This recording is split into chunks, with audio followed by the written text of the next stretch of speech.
વાત કરીએ ડાંગ જિલ્લાની તો ડાંગમાં પ્રકૃતિ એક બાજુ સોળે કળાએ ખીલી ઉઠી છે। કારણ કે ભારે વરસાદને કારણે ખૂબ સારો વરસાદનો માહોલ જોવા મળી રહ્યો છે, જેના કારણે પૂર્ણા, અંબિકા, ગીરા અને ખાપરી નદીમાં પૂરની સ્થિતિ સર્જાઈ છે। મહત્વપૂર્ણ સમાચાર, આ નદીઓ ભયજનક સ્થિતિમાં વહી રહી છે, જેના પરિણામે વાહન વ્યવહાર માટે અનેક કોઝવે બંધ કરવામાં આવ્યા છે। ખાસ કરીને પૂર્ણા નદીના કેચમેન્ટ વિસ્તારમાં દિવ્યાવડનથી ચીખલાને જોડતો કોઝવે ગરકાવ થઈ ગયો હતો, જ્યારે અંબિકા અને ખાપરી નદી પરના આંતરિક ગામોને જોડતા ડુબાઉ કોઝવે પણ બંધ કરવામાં આવ્યા છે। પૂર્ણા, અંબિકા, ગીરા નદીમાં પૂરની સ્થિતિ છે, જેને લઈને તંત્ર દ્વારા, સ્થાનિય પ્રશાસન દ્વારા કામગીરી હાથ ધરવામાં આવી રહી છે। આ સાથે જે કોઝવે જે છે તે પણ પાણીમાં ગરકાવ થયો હોવાની વાત સામે આવી રહી છે। વધુ જાણકારી માટે ફોનલાઈન પર જોડાયા છે સંવાદદાતા પાંડુ। જી પાંડુ, જણાવશો, ડાંગ જિલ્લાની વાત કરવામાં આવે તો પૂર્ણા, અંબિકા સહિતની નદીઓ જે છે તે ભયજનક સ્થિતિમાં વહી રહી છે, ભારે વરસાદ પડી ગયો છે, શું છે વર્તમાન સ્થિતિ?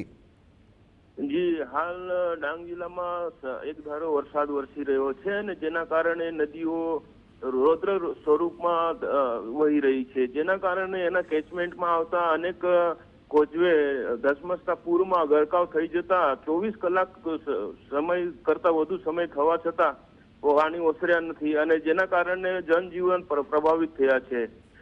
પૂર્ણા નદીના કેચમેન્ટ વિસ્તાર દીવડિયાવનથી ચીખલા જતા માર્ગ પર પાણી ફરી વળ્યા છે અને જેના કારણે રોજબરોજ આવન જાવન કરતા વિદ્યાર્થીઓ, પશુપાલકો અને ખેડૂતોને ભારે હાલાકીનો સામનો કરવા પડી રહ્યો છે।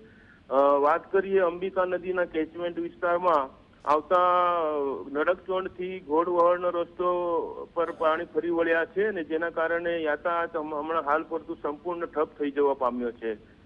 ગીરા નદી બાદ પૂર્ણા નદી અને ખાપરી નદીમાં પણ ઘોડાપૂર વહી રહ્યા છે અને જેના કારણે ભવાનદગડથી આમસરવળણને જતો રસ્તા પર પણ પાણી ફરી વળ્યા છે। આ સાથે જ જિલ્લામાં અનરાધાર વરસાદ ચાલુ હોય નીચાણવાળા વિસ્તારને વહીવટી તંત્ર દ્વારા સચેત કરી દેવાયા છે। જી પાંડુ, અહીંયા એક પ્રશ્ન ઉપસ્થિત થાય છે કે ખૂબ ભારે વરસાદ ડાંગમાં પડી રહ્યો છે, નીચાણવાળા વિસ્તારો જળમગ્ન થયા છે, સ્થાનિય પ્રશાસન દ્વારા શું કામગીરી કરાઈ રહી છે?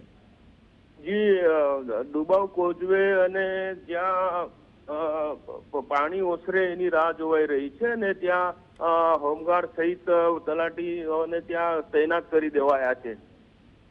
જી પાંડુ, આપ જોડાયા, આપનો આભાર। તો ડાંગ જિલ્લામાં ભારે વરસાદ અને જિલ્લાની અંબિકા, પૂર્ણા સહિતની જે નદીઓ જે છે તે ભયજનક સ્તર ઉપર વહી રહી છે।